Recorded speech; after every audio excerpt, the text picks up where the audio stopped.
we got to make sure that we know what's going on in these streets. And the first thing that's going on is a 7.7 earthquake rocks Myanmar. All right, so crazy. Whole buildings is coming down. And in my opinion, this is the thing that really puts life in perspective, because we are incredibly blessed here in the United States of America. Check it out. This is CNN Breaking News.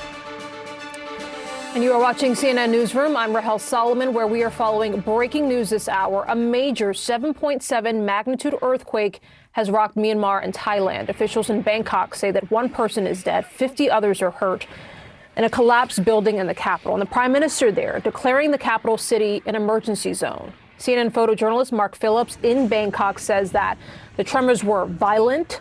A resident of the city shot this video, and you can see water splashing out of a rooftop pool there on the high-rise apartment building next door. The USGS says that the quake had a depth of 10 kilometers or 6 miles. A large aftershock of 6.4 magnitude happened about 12 miles after the initial quake. Let's bring in CNN's Hanako Montgomery, who joins us live this hour in Osaka, Japan. Hanako, give us a sense of what's the latest you're hearing. What are you learning?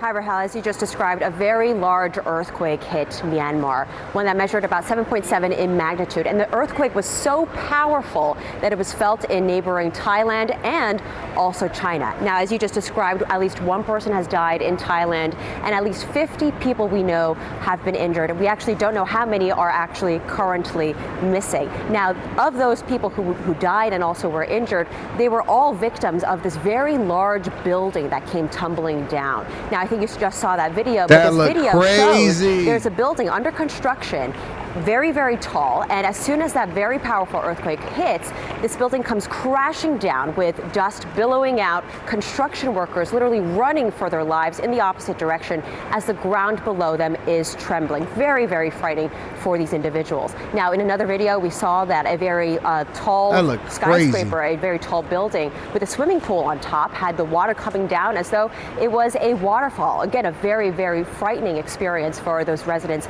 in Bangkok. Now, in terms of Myanmar, where the earthquake's epicenter is actually located, we know that it occurred and it was hit in the city of Mandalay. Now, Mandalay is actually the historical and religious capital of Myanmar. There are about 1 million residents there, and it is home to many, many temples, and it really has a very rich history.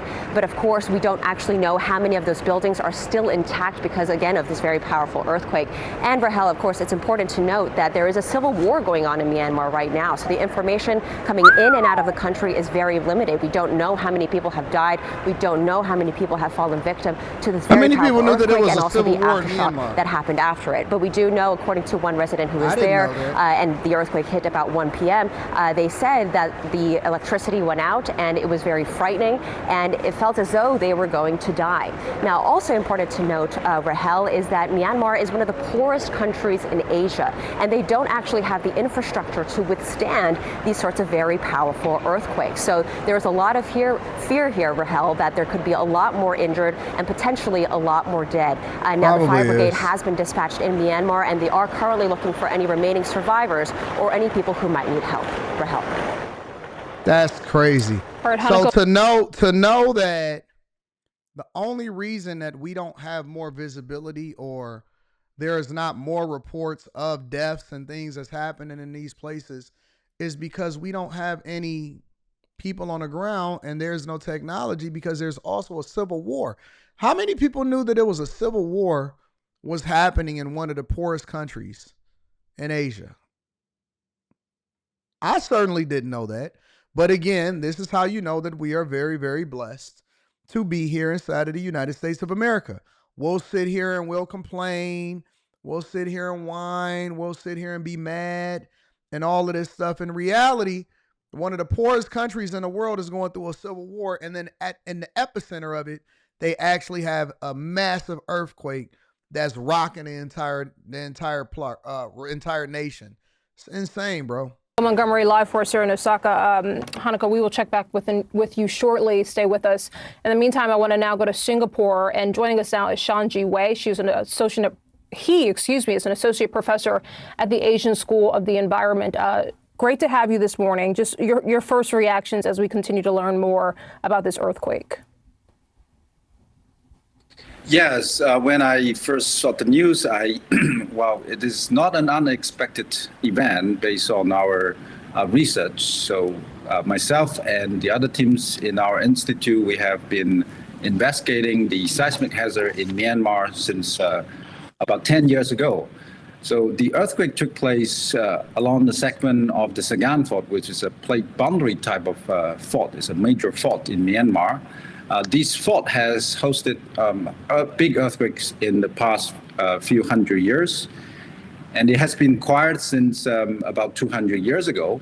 Mm-hmm. And based on these historical studies as well as modern geophysical investigations, we know that this segment of the fault is likely to rupture as a big earthquake in the near future. Mm-hmm. So we have been communicating with the Myanmar governments as well as local scientists, highlighting the potential high-risk seismic risk along this segment of the fault.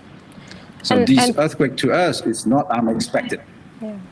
And to that point, I mean, as our reporter was just sort of discussing and alluding to there, I mean, this was something that you and your researchers and team had been tracking, the science community perhaps had been expecting, but obviously the domestic politics in Myanmar right now, the situation on the ground there perhaps made it more challenging for officials there to perhaps pay attention, as you say, to the warnings that you've been trying to issue.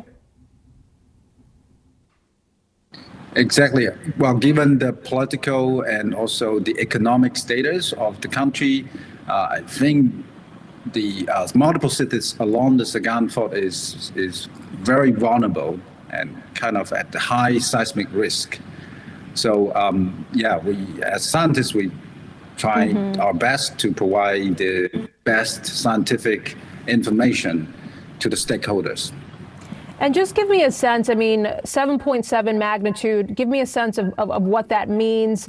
And just as far as we know that it's been felt, you know, the edges of China, Bangkok, I mean, just sort of put that in context for us. Sure. Given the size of the magnitude as well as preliminary seismological results that we know this earthquake probably produced the rupture along more than 300, at least 300 kilometers long. It ruptured these long distance along the fault. It probably, it's very close to the major cities like Mandalay, Naypyidaw, and other smaller cities along the fault. Besides those near fault cities, major cities, nearby countries like Thailand and probably part of China's Yunnan province of China, they might have felt strong shaking as well because the earthquake is big enough to produce very strong shaking, even hundreds of kilometers away from the epicenter.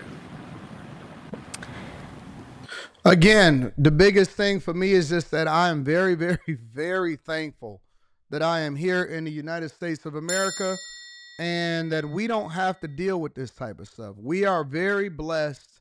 I'm not even going to say privileged. I'm going to try to eliminate that word from my vocabulary. We are very blessed to be in this phenomenal country where we are largely protected. We have infrastructure. And even though we may have some infighting politically, largely, we don't have compounding problems to where we then have to focus on the problems of survival, infrastructure, while at the same time dealing with an inner war, a civil war amongst each other that's basically ripping the country apart. We're very, very blessed. Very, very blessed to be in the United States of America. So from my perspective, I want to say, you know, God bless, and I'm praying for all of the people over there and anybody that could have potentially lost their lives as a result of it.